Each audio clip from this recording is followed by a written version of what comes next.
성도 여러분, 한 주간도 주님 은혜 가운데 평안하셨습니까? 네. 오늘 복되고 거룩한 안식일에 성도 여러분들 뵙게 되고 또 하나님께 경배와 찬양을 드리게 됨을 매우 기쁘게 생각합니다. 오늘 특별히 우리 김찬미 성도님,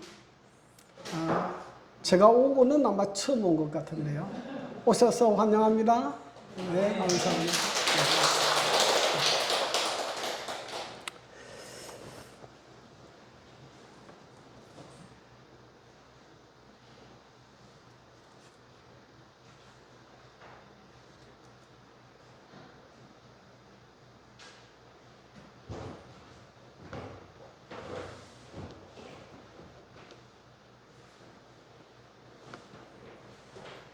네.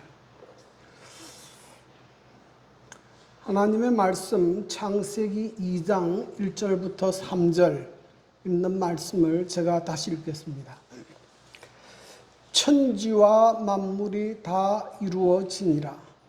하나님이 그가 하시던 일을 일곱째 날에 마치시니 그가 하시던 모든 일을 거치고 일곱째 날에 안식하시니라.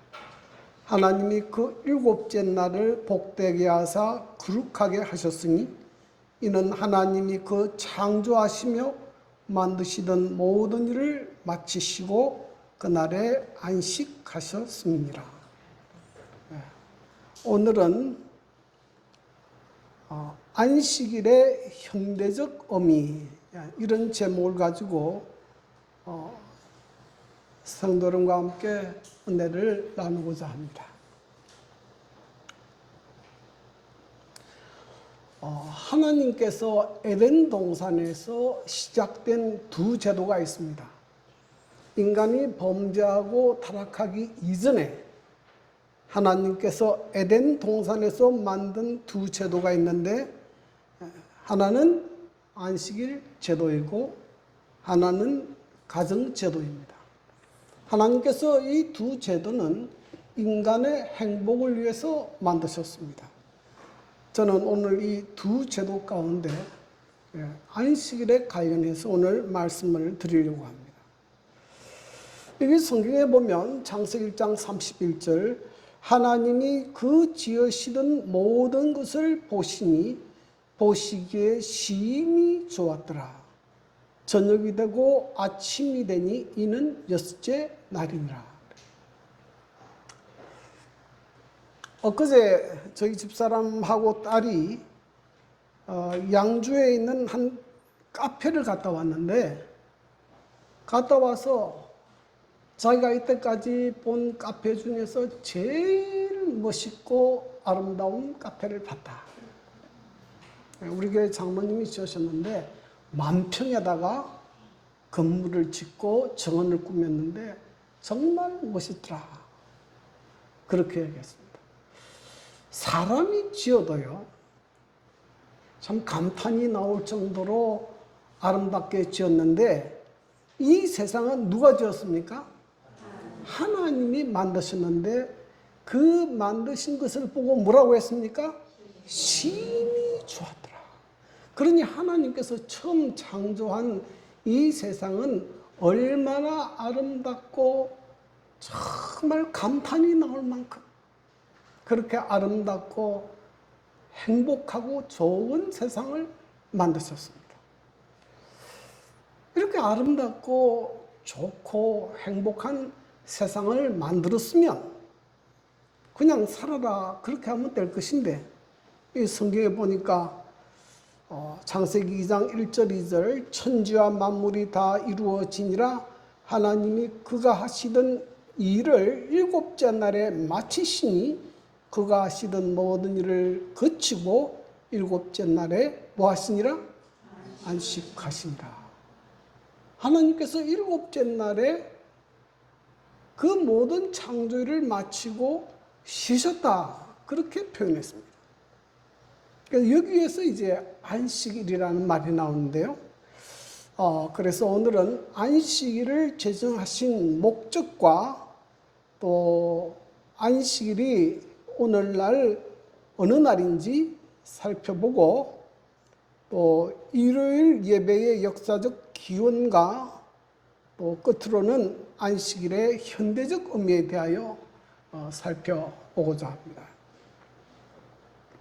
그 내용이 조금은 변정적인 내용입니다.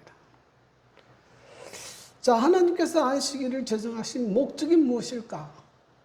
첫 번째는 쉼을 주시기 위함입니다. 여기 하나님께서 말씀하시기를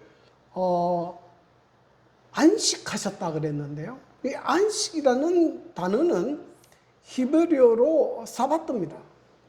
사바트인데 그 뜻은 그치다, 중지하다, 쉬다, 그런 의미를 가지고 있어요. 그럼 우리가 좀 생각해 볼 것이 있지 않습니까? 하나님께서 천지를 창조하신 다음에 왜 쉬셨을까? 하나님이 피곤해서 쉬셨나? 우리는 일을 많이 하면 피곤하지 않습니까? 근데 이사야 40장 28절에 보면 이렇게 말씀합니다. 너는 알지 못하였느냐? 듣지 못하였느냐? 영원하신 하나님 여호와 땅끝까지 창조하신 이는 피곤하지 않으시며 곤비하지 않으시며. 하나님은 아무리 일한다고 해도 뭐 하지 않아요? 피곤하지 않아요. 지치지 않습니다. 그 다음에 보면 시편 121편 3절 4절에 보면 여호와께서 너를 실족하지 않게 하시며 너를 지키시는 이가 졸지 아니하시리로다. 이스라엘을 지키시는 이는 졸지도 아니하시고 주무시지도 아니하시리로다. 하나님은 뭐도 하지 않아요? 졸지도 않고 주무시지도 않습니다. 그 하나님이 왜 일곱째 날에 쉬셨을까? 뭐 때문에 쉰 것 같습니까?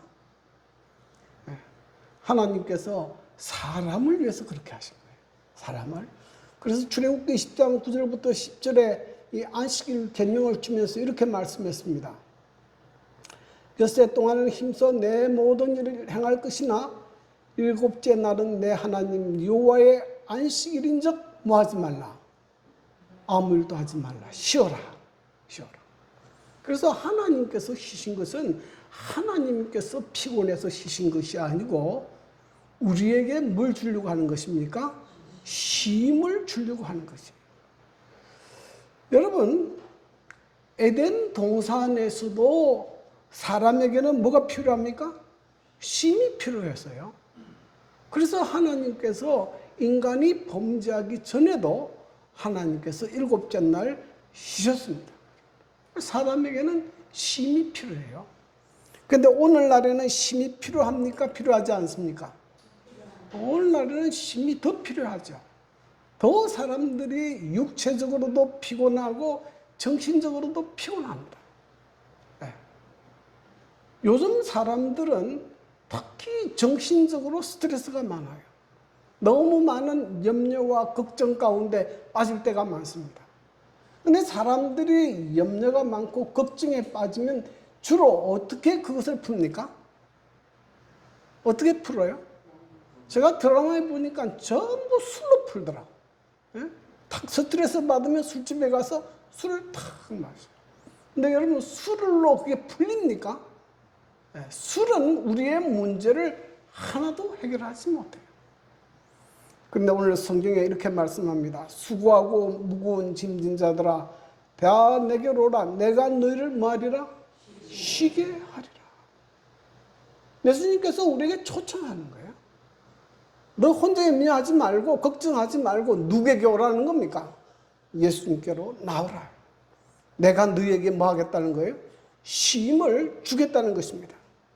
자, 어떻게 쉼을 주는가? 빌립보 4장 6절 7절 아무것도 염려하지 말고 다만 모든 일에 기도와 간구로 너희 구할 것을 감사함으로 하나님께 아뢰라.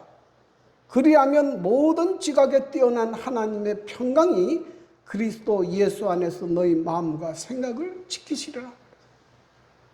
너희 모든 염려를 누구한테 맡기라는 거예요? 우리의 염려를 기도로서 하나님께 맡기라. 그러면 너희 안에 마음의 평강이 찰 것이다. 여러분, 우리가 어릴 때에 자녀들이 문제가 생기면 누구에게 가서 이야기합니까?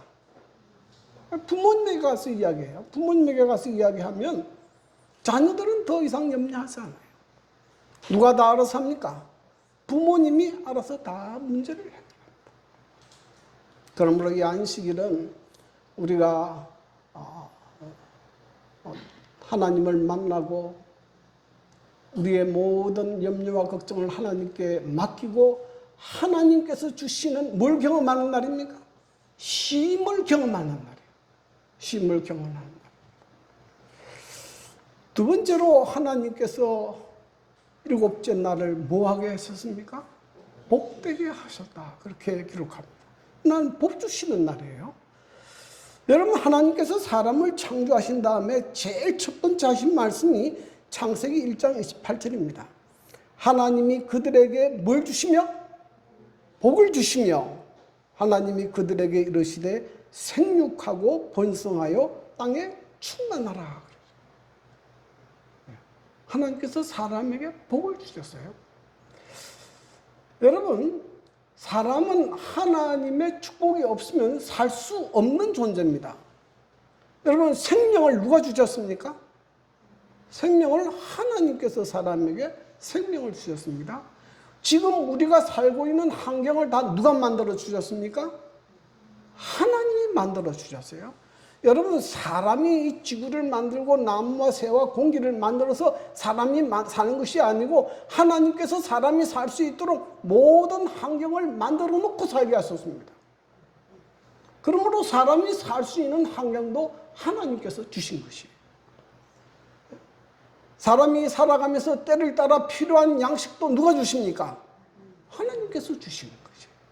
그러니까 사람은 하나님께로부터 복을 받아야 행복할 수 있고 건강할 수 있고 잘 살아갈 수 있어요. 자, 그래서 성경에는 하나님께서 복 주시는 이야기가 참 많이 나옵니다. 복이라는 단어가 굉장히 많이 나와요. 그 중에 가장 대표적인 성경 말씀이 이것입니다. 민수기 6장 24절 26절. 여호와는 내게 복을 주시고 너를 지키시기를 원하며 여호와는 그 얼굴을 내게 비추사 은혜 베푸시기를 원하며 여호와는 그 얼굴로 내게로 향하여 드사 평강 주시기를 원하노라 할지니라. 하나님께서 그 얼굴을 드사 우리에게 은혜를 베푸시고 하나님께서 그 얼굴을 드사 평강을 주실 때 우리는 뭐 할 수 있습니까? 우리는 건강하고 행복하고 이렇게 살아갈 수가 있어요. 만약에 하나님께서 그 얼굴을 돌리시면 우리는 살 수가 없어요. 살 수가 없어요. 그래서 이 안식일은 뭐냐면은 여호와 하나님께로부터 얼굴을 보고 하나님으로부터 은혜를 받는 날이 어느 날인가? 안식일입니다. 하나님께서 안식일에 사람을 만나서 복 주시는 날이 안식일이에요. 세 번째로 이 안식일은 거룩하게 하셨으니 거룩한 날입니다. 거룩은 카도시인데요. 히브리 말로 카도시인데 그 뜻은 하나님께 속한, 하나님께 구별된이라는 뜻입니다. 그러니까 안식일은 단순히 휴식하는 날이 아니고 하나님께 예배드리는 날이에요. 그래서 이 안식일은 어떤 의미가 있는가 하면 하나님께서 피조물인 인간과 만나서 교제하고 복을 주시는 날이 어느 날인가 하면 안식일이에요. 네. 여러분, 하나님께서 사람과 만나고 교제하고 쉼을 주시고 복을 주시는 것은 굉장한 일입니까? 굉장한 일 아닙니까? 굉장한 일이죠. 우리가 이 땅에 사는 동안에 하나님과 만날 수 있다. 굉장한 일입니다. 보통 날이 아니죠. 네. 이것이 하나님께서 안식일을 제정한 목적이에요.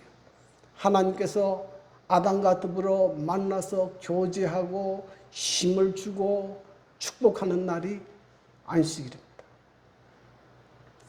자, 그런데 이 안식일이 언젠가 하는 것입니다. 지금 우리가 지키는 안식일이 하나님께서 천지를 제정할 때 제정하신 그 안식일인가? 이런 의문을 가질 때가 있어요. 하나님이 처음 천지를 창조할 때 구별하신 그 안식일이 오늘 우리가 지키는 그 안식일인가? 성경에는 안식일을 일곱째 날이라고 표현하고 있습니다. 그런데 그 날이 어느 요일인가? 일곱째 날이 어느 요일입니까? 그 첫 번째 증거는 달력 보면 알 수 있어요. 달력이 어떻게 만들어졌는가 하면 기원전 46년에 율리우스 시즈가 만들었어요. 시즈가 로마를 통치할 때 너무 혼란스럽기 때문에 이 나라를 잘 다스리기 위해서 달력을 만들었는데요. 그때 약간의 시간의 오차가 생겨가지고 AD 1582년에 교황 그레고리 13세가 다시 만들었어요.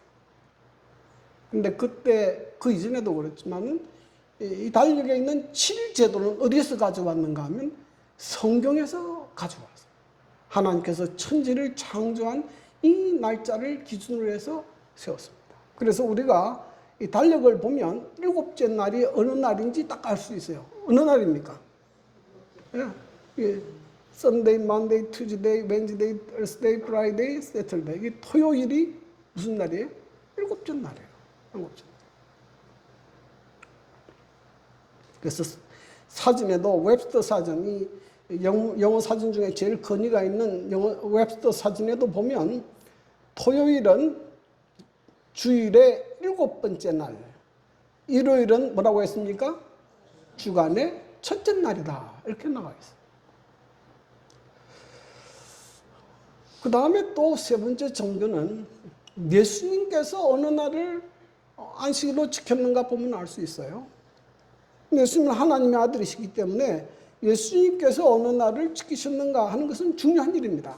그런데 성경에 보면 누가복음 4장 16절에 예수께서 그 자라나신 곳 나사렛에 이르사 안식일에 늘 하시던 대로 회당에 들어가서 성경을 읽으려고 서심해. 예수님도 이 땅에 계실 때 뭘 지켰습니까? 안식일에 하나님 앞에 예배드렸습니다. 예수님이 십자가에 달려 돌아가시고 가신 날이 무슨 요일이에요? 예수님께서 금요일에 돌아가셨어요. 그리고 누가복음 21장 56절에 보면 계명을 따라 안식일에 쉬더라 그랬습니다. 그리고 예수님이 안식 후 첫날에 부활한 것을 볼 수가 있습니다. 그래서 예수님이 십자가에 달려 돌아가신 날짜가 금요일이고 무덤에 쉬신 날이 안식일이고 첫째 날 일요일 날 부활하셨어요. 그리고 이 안식일이 언제인가 하는 것을 가장 정확하게 알 수 있는 방법이 유대인 당시에 안식일을 예수님 당시에 안식일을 지키던 그 유대인들이 오늘 또 살아서 뭐합니까? 안식일을 지키고 있어요. 여기 보면 레위기 23장 32절에 보면 저녁 곧 그 저녁부터 이튿날 저녁까지 안식일을 지킬 것입니다. 그래서 유대인들은 금요일 일몰부터 토요일 일몰까지를 안식일로 지킵니다. 저희도 그렇게 지켜요. 네.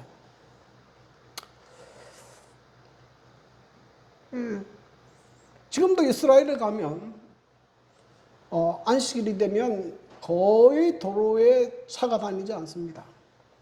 그리고 정통 유대인들은 이런 복장을 하고 전부 회당에 들어가서 예배를 드려요.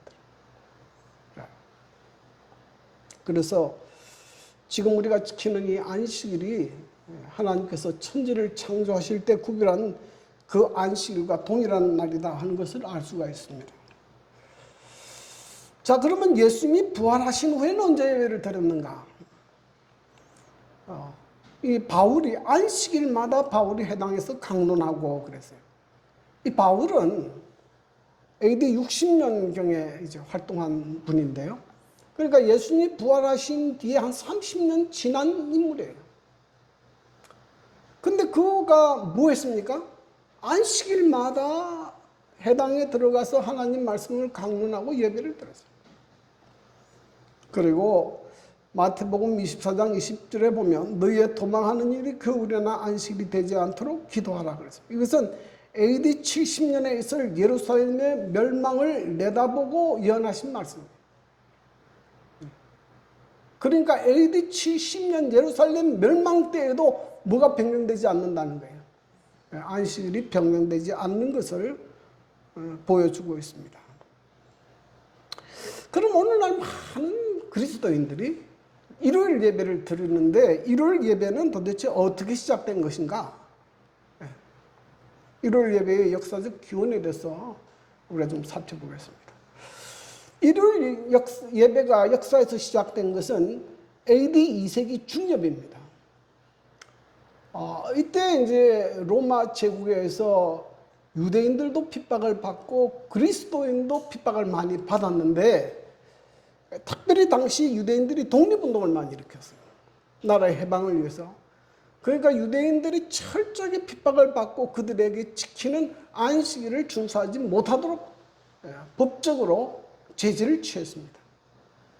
그러니까 그 당시 그리스도인들 중에 특별히 로마에 있는 그리스도인들은 이 유대인하고 그리스도인들이 좀 차별화되기를 원했어요. 우리는 유대인도 아닌데 왜 유대인처럼 핍박을 받아야 되느냐. 그래서 이 당시 초대교회 변증가인 저스틴 마트라 그러죠.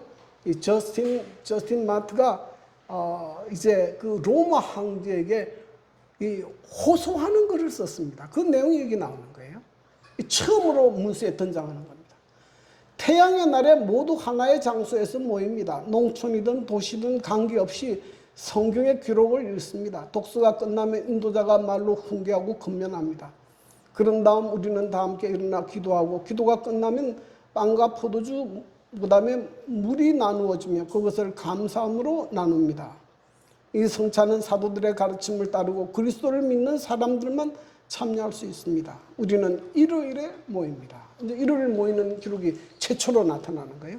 이는 세상이 창조된 첫날이며 예수 그리스도께서 죽음에서 부활하신 날이기 때문입니다. 역사적 문헌에는 이때 처음 나오기 시작합니다. 그 다음에 두 번째로 아주 중요한 그 내용은 AD 321년에 있는 콘스탄티누스 황제의 일요일 흉내입니다. 이 콘스탄티누스는 기독교에 아주 이제 중요한 영향을 미친 인물인데요. 이 사람은 원래 태양신을 숭배하는 사람이었습니다. 그런데 이 콘스탄티누스가 황제가 되기 전에는 여러 명의 왕들이 로마를 나누어서 치리하고 있었어요. 그때 이 콘스탄티누스가 자기의 정적인 막센티우스와 312년에 밀비안 다리에서 전투를 하게 됐습니다. 근데 그 전투를 하기 전에 꿈에 십자가를 깃발을 들고 나가서 싸우라 하는 그 꿈을 꾸게 돼요. 그래서 그 환상을 보고 난 다음에 십자가 깃발을 들고 나가서 막센티우스 장군을 이기게 됐습니다. 그리고 난 다음에 313년에 밀란 칙령을 내렸어요. 그 밀란 칙령은 뭐냐면은 모든 종교의 자유를 허락하는 것입니다. 그리스도인들은 무참하게 핍박했는데 모든 그리스도인이고 어떤 종교든지 간에 핍박을 중지하겠다. 그리고 대신에 특별히 기독교인들에게는 특혜를 줬습니다. 목사님들에게는 월급을 주고요. 세금을 면제해 주는 등 많은 특혜를 주어주었어요. 그러면서 많은 이방인들이 기독교로 이제 몰려들게 됐습니다. 그러면서 AD 321년에 콘스탄티누스 황제가 일요일 흉령을 발표하게 됩니다. 그 내용은 이것입니다. 모든 재판관과 도시 및 시골의 주민들 그리고 모든 기술자들은 태양의 날에 쉬어야 한다. 단 시골에서 농업에 종사하는 사람들은 계절의 필요상 농작물을 심거나 수확하는 경우는 예외로 한다. 로마 제국 내의 모든 그 지역에 사는 사람은 일요일을 공휴일로 지정하게 되었습니다. 그 다음에 세 번째는 364년에 열린 라우디게아 종교회입니다. 이는 교회에서 모인 그 회인데요.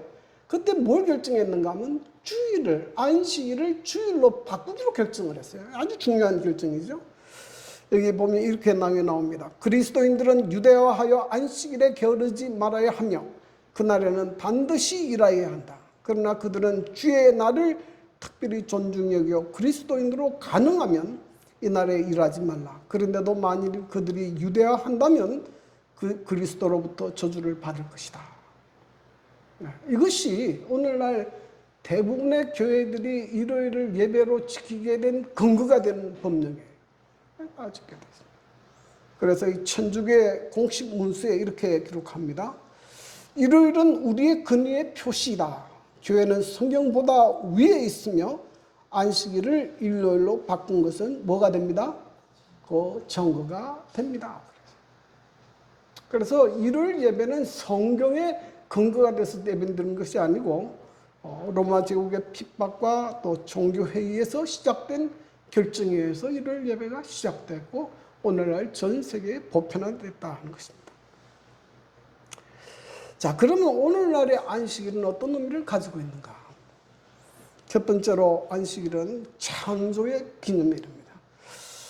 출애굽기 10장 11절 이는 엿새 동안에 나 여호와가 하늘과 땅과 바다와 그 가운데 모든 것을 만들고 일곱째 날에 쉬었습니다.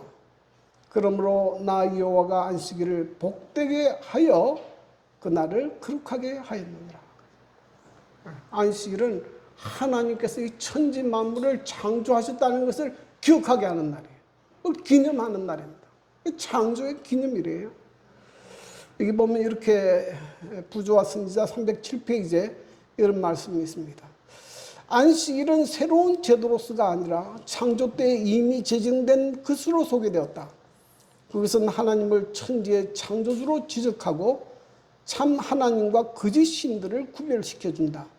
이 땅에 그분을 섬기는 사람들이 존재하는 한 안식일은 하나님께 대한 사람의 충절의 표가 된다.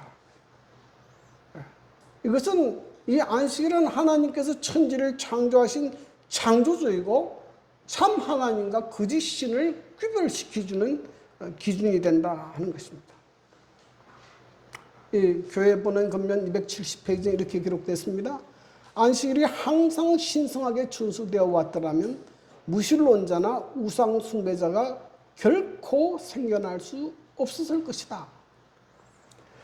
안식일은 뭘 기억하게 하기 때문에 하나님께서 천지 만물을 창조하셨다는 것을 기억하기 때문에 안식일을 만약에 신실히 지켰다면 하나님이 없다. 뭐 진화론 그런 거 받아들일 틈이 없다는 거예요. 그래서 사람들이 안식일을 무시하고 훼손해 버리면서 뭐가 등장하기 시작합니까? 무신론자가 등장하고 우상 숭배자가 등장하는 일이 일어나게 됩니다. 그래서 우리는 이 창조주 하나님을 믿는 사람으로서 하나님께서 창조하신 이 만물을 보면서 그 속에서 하나님을 볼 수 있어야 됩니다. 여기 이런 말이 있죠. 정로의 계단 10페이지에 하나님은 곧 사랑이시라는 문구는 방식방식 피는 꽃봉오리마다 뾰족뾰족 돋아나는 풀상마다 기록되었다. 공중을 즐거운 노래로 충만케 하는 아름다운 새들, 향기를 풍기는 연연하고 고운 꽃들, 잎이 청정하고 무성한 수풀의 고목들, 이 모든 것은 우리 하나님의 인정있고 자부적인 근거와 그 자녀를 행복되게 하시는 그의 갈망을 전가하는 것이다. 어제 우리 영미 우리 성도님이 제게 이제 치꽃을 찍어가지고 보내주시더라고요. 근데 그걸 보니까 참 너무 아름답더라고요. 칡넝쿨은 참 힘든데 꽃은 너무 아름다워요. 근데 여러분 이 꽃을 보면서 어떤 생각을 하세요? 어떤 예술가가 어떤 미술가가 이보다 아름다운 작품을 만들 수 있습니까? 없어요. 없어요. 네. 여러분 요즘에 이제 인기 있는 게 요즘에 굉장히 많이 화두가 되는 것이 AI입니다. 인공지능. 그 인공지능 뭐 보고 만든 거예요? 뭐 보고 만든 겁니까? 사람 보고 만든 겁니다. 사람. 근데 인공지능 이 AI 로봇가 할 수 없는 게 있어요. 뭘 못합니까? 자유의지는 못 갖게 해요. 아무리 IQ가 얼마나 높게 만들 수는 있지만은 자유의지가 가진 이 AI 로봇 만들 수 없어요. 근데 우리 사람의 몸, 눈, 장기 하나마다 얼마나 신비하고 놀라운 작품입니까? 근데 그것을 보면서도 누리면서도 누구를 보지 못합니까? 그것을 만드신 하나님을 생각하지 않아요. 그러니까 우리는 이 하나님께서 만드신 천년계를 볼 때마다 누구를 볼 수 있어야 돼요? 하나님의 사랑을 볼 수 있는 눈이 있어야 합니다. 자, 두 번째로 오늘날의 이 안식일은 이 구속의 기념일입니다. 인간이 죄가 들어온 다음에 이 안식일의 의미가 훨씬 더 추가돼서요. 자, 신명기 5장 15절에 이렇게 기록합니다. 너는 기억하라. 내가 애굽 땅에서 종이 되었더니 내 하나님 여호와가 강한 손과 편팔로 거기서 너를 인도하여 내었나니 그러므로 내 하나님 여호와가 내게 명령하여 안식일을 지키라 하느니라. 이것은 하나님께서 이스라엘 백성을 애굽에서 구원해 내신 다음에 뭐 하도록 했습니까? 안식일을 지키도록 하신 것이에요. 이게 성경에 보면 천지와 만물이 다 이루어지고 난 다음에 안식일이 시작됐습니다. 근데 예수님께서 십자가에 돌아가실 때 마지막으로 하신 말씀이 무엇입니까? 다 이루었다 말씀하셨어요. 그리고 뭐가 시작됩니까? 안식일이 시작됩니다. 그러므로 현재 우리에게 있어서 안식일은 구속의 기념일이에요. 여러분, 인간이 구원을 얻기 위하여 안식일을 지키는 거 절대 아닙니다. 구원은 전적으로 누굴 통해서 이루어집니까? 그건 예수님을 통해서 이루어져요. 예수님의 십자가의 죽으심과 부활이 없으면 인간은 구원 얻을 수 있는 길이 없어요. 그러나 구원 얻은 사람이 가장 먼저 하는 것이 뭐라고요? 안식일을 지키는 것입니다. 네.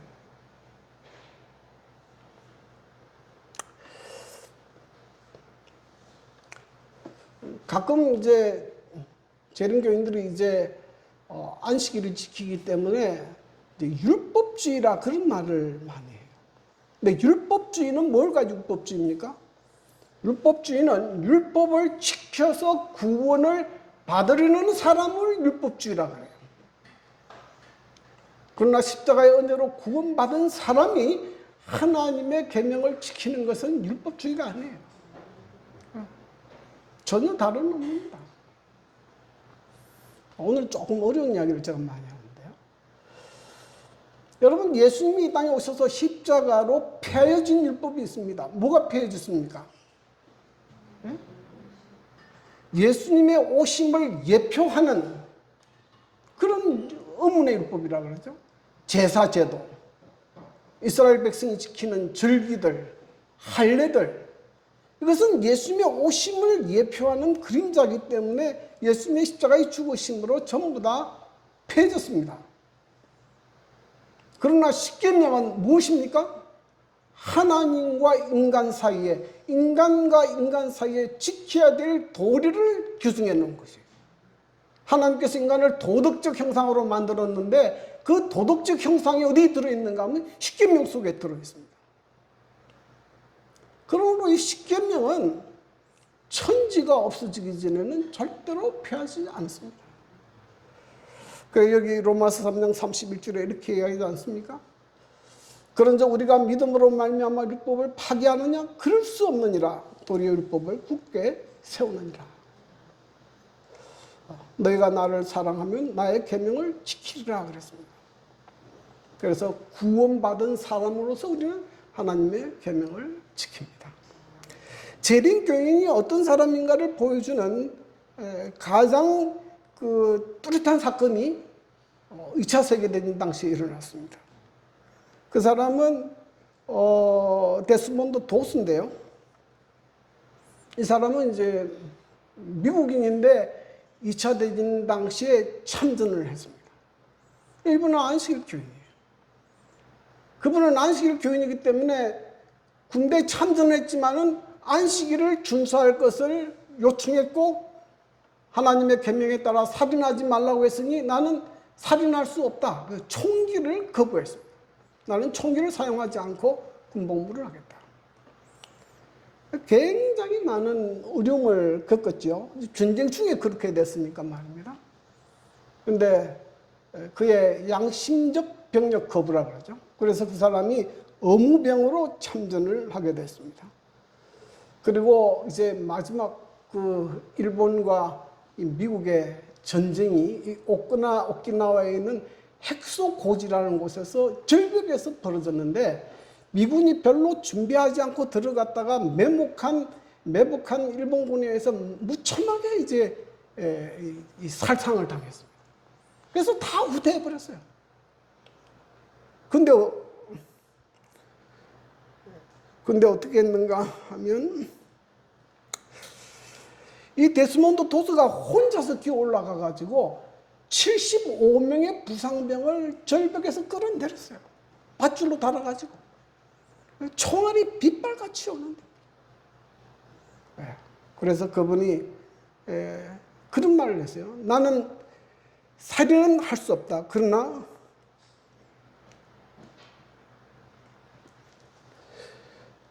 뭐 할 수는 있습니까? 사람을 구할 수는 있다. 여러분, 구원받은 사람은 사람을 구하는 사람들이에요. 이것이 재림교인의 모습이에요. 그래서 이 헥소고지죠. 이분이 비무장 전투로는 최초로 미국 대통령의 명예훈장을 받았어요. 가장 영예스러운 영예훈장을 받았습니다. 그래서 우리는 구원받은 사람으로 하나님의 계명을 지킵니다. 세 번째는 충성의 시금석입니다.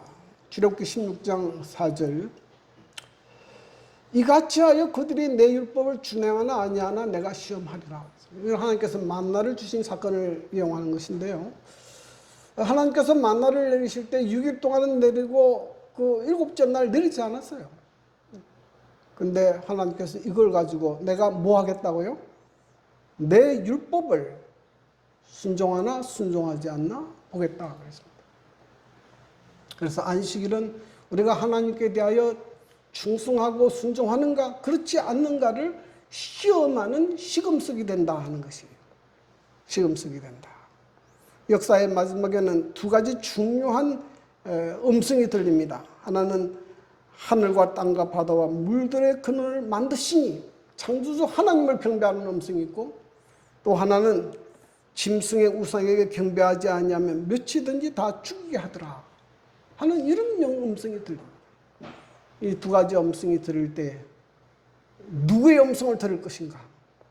하나님께 충성할 것인가? 우상에게 경배할 것인가? 하는 그 충성의 표징이 뭐냐면은 안식일이 될 것이라. 역사의 마지막에 이런 일이 있겠지만은, 이런 역사의 마지막이 되기 전에도 지금 현재에도 안식일은 우리가 하나님께 대한 충성심을 나타내는 시험의 충성의 시금석이 됩니다. 오늘 자꾸 이상하게 군대 이야기를 많이 하게 되는데요. 이 프란츠 하젤이라는 분은 독일 분입니다. 이분은 히틀러 치하에서 군복무를 했어요. 그런데 참 놀라운 사람은 히틀러 치하에서 안식일 준수를 요청했고 집총을 거부했습니다. 그러니 이 독일 사람들이 기가 막히는 거 아니에요?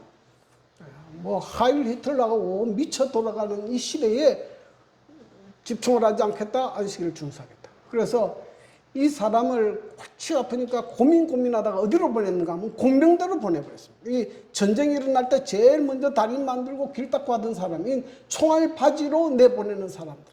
거기에 내보냈는데 어떻게 됐는가 하면 그 부대는 전부 다 죽고 7명이 살았는데 그 중에 불안 차들이 들어있어요. 그 다음에 7명 중에도 뭐 부상당한 사람이 많은데 전혀 다치지 않고 살아남은 2명 중에 1명이었어요. 이분이었습니다. 이분은 사실 2차 대전 끝나고 미군에게 포로로 잡혀서 사형언도를 받았어요. 그런데 이분이 신문 가정에서 그가 그의 양심을 양심을 따라서 안식일을 준수하고 비무장 군복무를 했다는 것이 알고 그대로 석방됐습니다. 석방돼서 교회에서 봉사하게 됐죠. 그분의 수기가 천인이 엎드러지나 하는 제목으로 수기로 만들어졌습니다. 우리가 안식일은 마지막 때 하나님의 백성인가 아닌가를 나타내는 충성의 시금석인데요. 여러분 하나 기억할 것이 있습니다. 그건 뭐냐면 우리가 하나님의 말씀대로 충성을 다해서 하나님의 말씀대로 살기를 원하면 하나님께서 우리를 보호하십니다. 네. 하나님께서 우리를 버려두지 않아요. 네. 자꾸 우리는 내가 하나님께 충성하면 내가 앞으로 어떻게 될까 두려워하는데 하나님께서 버려두지 않습니다. 그런 사람들을 보호하시고 지켜주시고 도와주시지 그냥 내버려 두지 않습니다. 그리고 영원한 안식을 맛보는 날입니다. 이미 그의 안식에 들어가는 자는 하나님이 자기를 희신과 같이 그도 자기를 쉬느니라. 제가 사는 그 동네에서 자꾸 좀 생각이 안 나죠. 강릉내 수목원이라는 그 아주 큰 공원이 있습니다. 근데 제가 거기를 가려면 꼭 그 조그마한 개울, 좀 큰 개울이죠. 거기에 징검다리를 건너야 돼요. 근데 그 징검다리를 건너가면 어디를 갈 수 있는가 하면 제가 강릉내 수목원까지 쭉 이렇게 둘레길을 걸어갈 수가 있어요. 여러분 지금 우리는 현재에 살고 있고 이 땅에 살고 있고요. 하늘나라는 너무 멀지 않습니까? 언제 하늘나라 갈지 어떻게 압니까? 모르죠. 그래서 하나님께서 이 하늘과 이 땅을 연결해주는 징검다리를 만들었는데 그게 신부라 이 말입니까? 그것이 안식이에요. 비록 불완전하지만은 그러나 이 안식일에 하나님의 은혜와 성도의 교제와 사랑을 경험하면서 조금이라도 뭘 맛보는 거예요? 하늘의 영원한 천국을 경험하게 하는 거예요. 그래서 우리가 안식일